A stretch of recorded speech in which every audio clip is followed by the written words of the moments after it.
श्री दुर्गाये नमः। श्री दुर्गा सप्तशती। पहला अध्याय। मेधा ऋषि का राजा सुरथ और समाधि को भगवती की महिमा बताते हुए मधु कैटव वध का प्रसंग सुनाना। विनियोग। ओम। प्रथम चरण के ब्रह्म ऋषि, महाकाली देवता, गायत्री छंद, नंदा शक्ति, रक्तदंतिका बीज, अग्नि तत्व और ऋग्वेद स्वरूप हैं। श्री महाकाली देवता की प्रसन्नता के लिए प्रथम चरित्र के जप में विनियोग किया जाता है। ध्यान।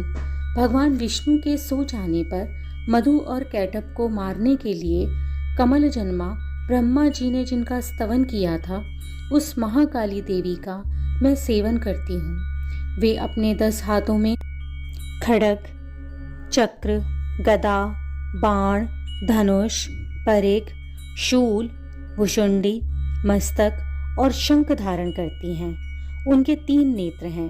वे समस्त अंगों में दिव्य आभूषणों से विभूषित हैं। उनके शरीर की कांति नीलमणि के समान है। वे 10 मुख और 10 पैरों से युक्त हैं। ओम चंडिका देवी को नमस्कार है। मार्कंडेय जी बोले, सूर्य के पुत्र सावर्णी जो 8वें मनु कहे जाते हैं, उनकी उत्पत्ति की कथा विस्तार पूर्वक करता हूँ। सुनो। सूर्य कुमार महाभाग सावर्णी भगवती महामाया के अनुग्रह से जिस प्रकार मनवंतर के स्वामी हुए, वही प्रसंग सुनाता हूँ। पूर्व काल की बात है। स्वारोचिष मनवंतर में सुरथ नाम के एक राजा थे, जो चैत्र वंश में उत्पन्न हुए थे। उनका समस्त भूमंडल पर अधिकार था। वे प्रजा का अपने औरस पुत्रों की भांति धर्म पूर्वक पालन करते थे। तो भी उस समय कोलाध्वंशी नाम के क्षत्रिय उनके शत्रु हो गए। राजा सुरथ की दंड नीति बड़ी प्रबल थी। उनका शत्रुओं के साथ संग्राम हुआ। यद्यपि कोलाध्वंशी संख्या में कम थे, तो भी राजा सुरथ उनसे युद्ध में परास्त हो गए। तब वे युद्ध भूमि से अपने नगर को लौट आए और केवल अपने देश के राजा होकर रहने लगे। किंतु वहां भी उन प्रबल शत्रुओं ने उस समय महाभाग राजा सुरथ पर आक्रमण कर दिया। राजा का बल क्षीण हो चला था, इसलिए उनके दुष्ट, बलवान और दुरात्मा मंत्रियों ने वहां उनकी राजधानी में भी राजकीय सेना और खजाने को हथिया लिया। सुरथ का प्रभुत्व नष्ट हो चुका था, इसलिए वे शिकार खेलने के बहाने घोड़े पर सवार होकर वहां से अकेले ही एक घने जंगल में चले गए। वहां उन्होंने विप्रवर मेधा मुनि का आश्रम देखा, जहां कितने ही हिंसक जीव अपनी स्वाभाविक हिंसावृत्ति को छोड़कर परम शांत भाव से रहते थे। मुनि के बहुत से शिष्य उस वन की शोभा बढ़ा रहे थे। वहां जाने पर मुनि ने उनका सत्कार किया और वे उन मुनि श्रेष्ठ के आश्रम पर इधर उधर विचरते हुए कुछ काल तक रहे। फिर ममता से आकृष्ट चित्त होकर वहां उस प्रकार चिंता करने लगे कि पूर्व काल में मेरे पूर्वजों ने जिनका पालन किया था, वही नगर आज मुझसे रहित है। पता नहीं मेरे दुराचारी भृत्यगण उसकी धर्मपूर्वक रक्षा करते भी होंगे या नहीं। जो सदा मद की वर्षा करने वाला और शूरवीर था, वह मेरा प्रधान हाथी अब शत्रुओं के अधीन होकर न जाने किन भोगों को भोगता होगा। जो लोग मेरी कृपा, धन और भोजन पाने से सदा मेरे आगे पीछे चलते थे, वे निश्चय ही अब दूसरे राजाओं का अनुसरण करते होंगे। उन अपवयी लोगों के द्वारा सदा खर्च होते रहने के कारण अत्यंत कष्ट से जमा किया हुआ मेरा खजाना अब खाली हो गया होगा। ये तथा और भी ऐसी ही कितनी ही बातें राजा सुरथ निरंतर सोचते रहते थे। एक दिन उन्होंने वहां विप्रवर मेधा के आश्रम के निकट एक वैश्य को देखा और उससे पूछा, भाई तुम कौन हो? यहाँ तुम्हारे आने का क्या कारण है? तुम क्यों शोकग्रस्त और अनमने से दिखाई देते हो? राजा सुरथ का यह प्रेम पूर्वक कहा हुआ वचन सुनकर वैश्य ने विनीत भाव से उन्हें प्रणाम करके कहा। वैश्य बोला, राजन, मैं धनियों के कुल में उत्पन्न एक वैश्य हूँ।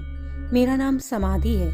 मेरे दुष्ट स्त्री पुत्रों ने धन के लोभ में आकर मुझे घर से निकाल दिया है। मैं इस समय धन, स्त्री और पुत्रों से वंचित हूँ। मेरे विश्वसनीय बंधुओं ने मेरा ही धन लेकर मुझे दूर कर दिया है। इसलिए दुखी होकर मैं वन में चला आया हूँ। यहाँ रहकर मैं इस बात को नहीं जानता कि मेरे पुत्रों की, स्त्री की और स्वजनों की कुशल है भी या नहीं।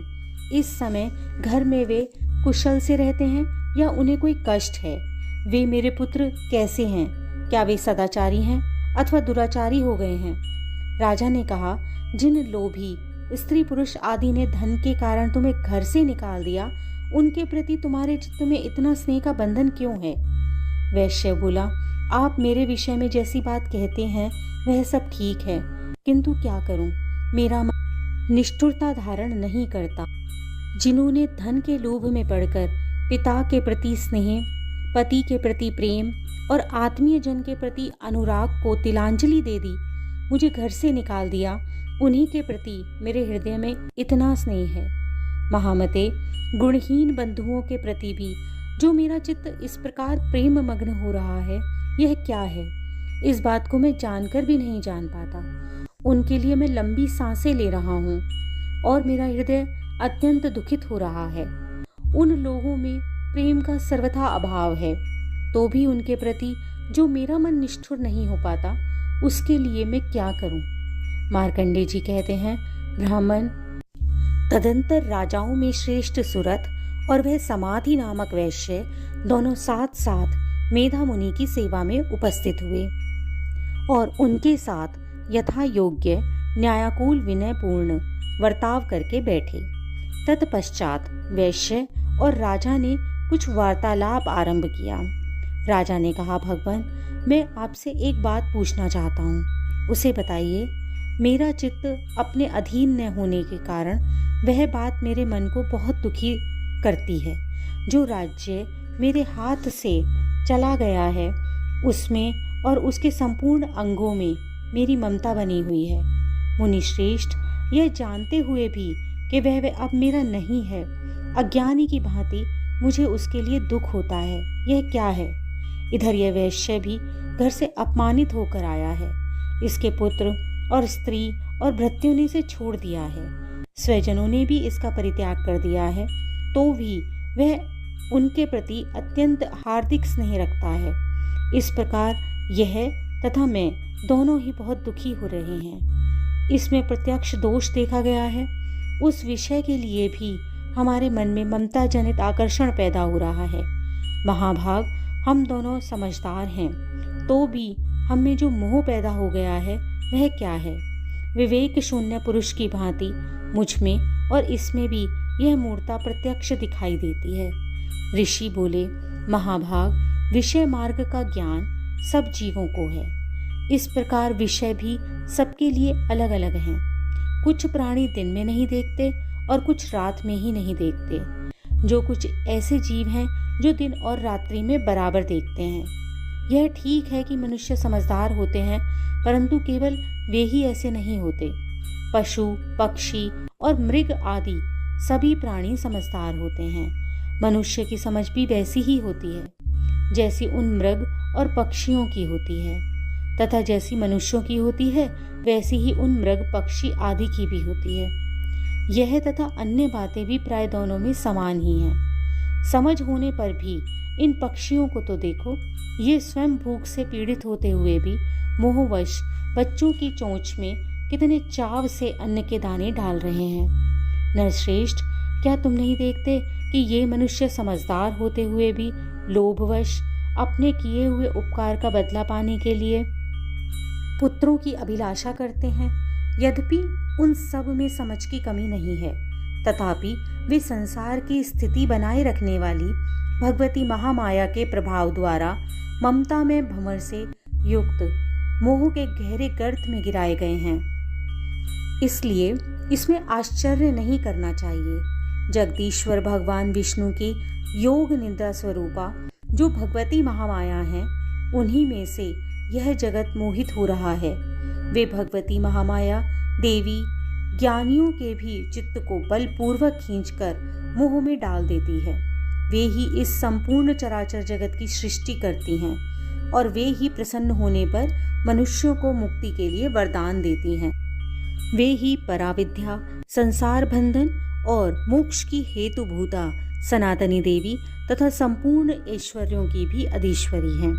राजा ने पूछा, भगवान, आप जिन्हें महामाया कह रहे हैं वह देवी कौन है? ब्राह्मण, उनका आविर्भाव कैसे हुआ? उनके चरित्र कौन कौन से हैं? ब्रह्मवेताओं में श्रेष्ठ महर्षि उन देवी का जैसा प्रभाव हो, जैसा भी स्वरूप हो और जिस प्रकार प्रादुर्भाव हुआ हो, वह सब मैं आपके मुख से सुनना चाहता हूँ। ऋषि ने कहा, राजन, वास्तव में तो वे देवी ही नित्य स्वरूपा हैं। संपूर्ण जगत उन्हीं का रूप है। उन्होंने समस्त विश्व को व्याप्त कर रखा है, तथापि उनका प्राकट्य अनेक प्रकार से होता है। वह मुझसे सुनो। यद्यपि वे नित्य और अजन्मा हैं, तथापि यह देवताओं का कार्य सिद्ध करने के लिए प्रकट होती हैं। उस समय लोक में उत्पन्न हुई कहलाती हैं। कल्प के अंत में जब संपूर्ण जगत एकांत में निमग्न हो रहा था, तो सबके प्रभु भगवान विष्णु शेषनाग की शैया बिछाकर योग निद्रा का आश्रय ले सो रहे थे। उस समय उनके कानों के मैल से दो भयंकर असुर उत्पन्न हुए, जो मधु और कैटभ के नाम से विख्यात थे। वे दोनों ब्रह्मा जी का वध करने के लिए तैयार हो गए।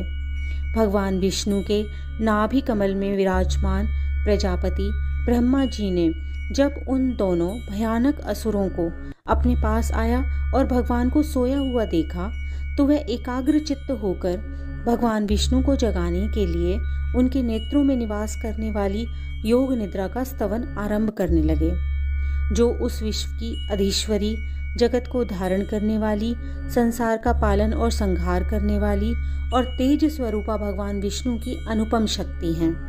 उन्हीं भगवती निद्रा देवी की भगवान ब्रह्मा स्तुति करने लगे। ब्रह्मा जी ने कहा, देवी, तुम ही स्वाहा, तुम ही स्वधा और तुम ही वष्टकार हो। स्वर भी तुम्हारे ही स्वरूप हैं। तुम ही जीवनदायिनी सुधा हो।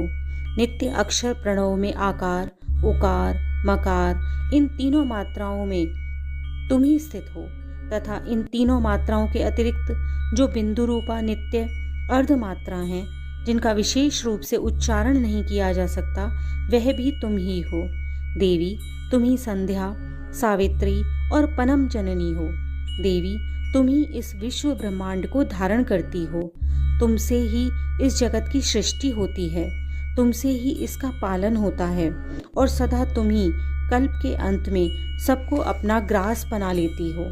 जगन्मयी देवी, इस विश्व की उत्पत्ति के समय तुम सृष्टि स्वरूपा हो, पालन काल में स्थिति रूपा हो और कल्पांतर के अंत में संहार रूप धारण करने वाली हो। तुम ही महाविद्या, महामाया, महामेधा, महास्मृति, महामोहरूपा, महादेवी और महासुरी हो। तुम ही तीनों गुणों को उत्पन्न करने वाली सबकी प्रकृति हो। भयंकर कालरात्रि, महारात्रि और मोहरात्रि भी तुम ही हो। तुम ही श्री, तुम ही ईश्वरी, तुम ही शी और तुम ही बोध स्वरूपा बुद्धि हो। लज्जा, पुष्टि, तुष्टि, शांति और क्षमा भी तुम ही हो। तुम खंग धारिणी, शूल धारिणी, घोर रूपा और गदा, चक्र, शंख और धनुष धारण करने वाली हो। बाण, भुषुंडी और परिग ये तुम्हारे ही अस्त्र हैं। तुम सौम्य और सौम्यतर हो। इतना ही नहीं, जितने भी सौम्य और सुंदर पदार्थ हैं, उन सब की अपेक्षा तुम अत्यधिक सुंदरी हो। पर और अपर, सबसे परे रहने वाली परमेश्वरी तुम ही हो। सर्वस्वरूपे देवी, कहीं भी सत असत रूप जो कुछ वस्तुएं हैं और सबकी जो शक्ति है, वह तुम ही हो। ऐसी अवस्था में तुम्हारी स्तुति क्या हो सकती है?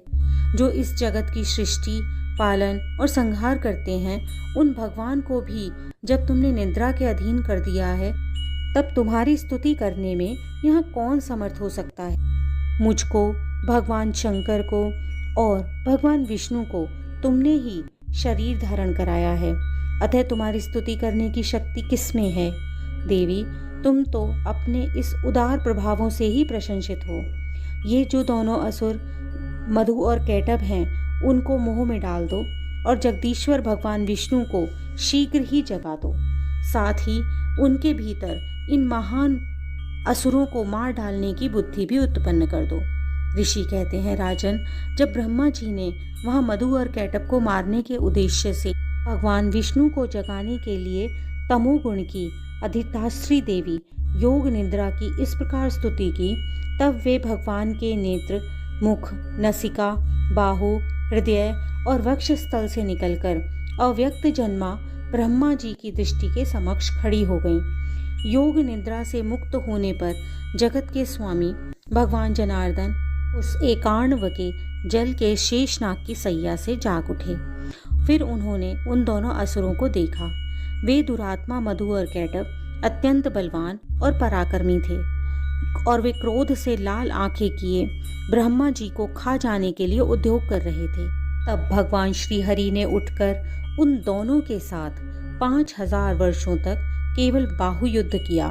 वे दोनों भी अत्यंत बल के कारण उन्मुख हो रहे थे। इधर महामाया ने उन्हें मोह में डाल रखा था, इसलिए वे भगवान विष्णु से कहने लगे, हम तुम्हारी वीरता से संतुष्ट हैं, तुम हम लोगों से कोई वर मांगो।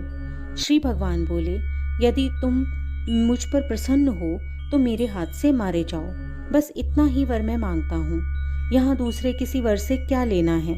ऋषि ने कहा, इस प्रकार धोखे में आ जाने पर जब उन्होंने संपूर्ण जगत में जल ही जल देखा, तब कमल नयन भगवान से कहा, जहाँ पृथ्वी जल में डूबी ना हो, जहाँ सूखा स्थान हो, वहीं हमारा वध करो।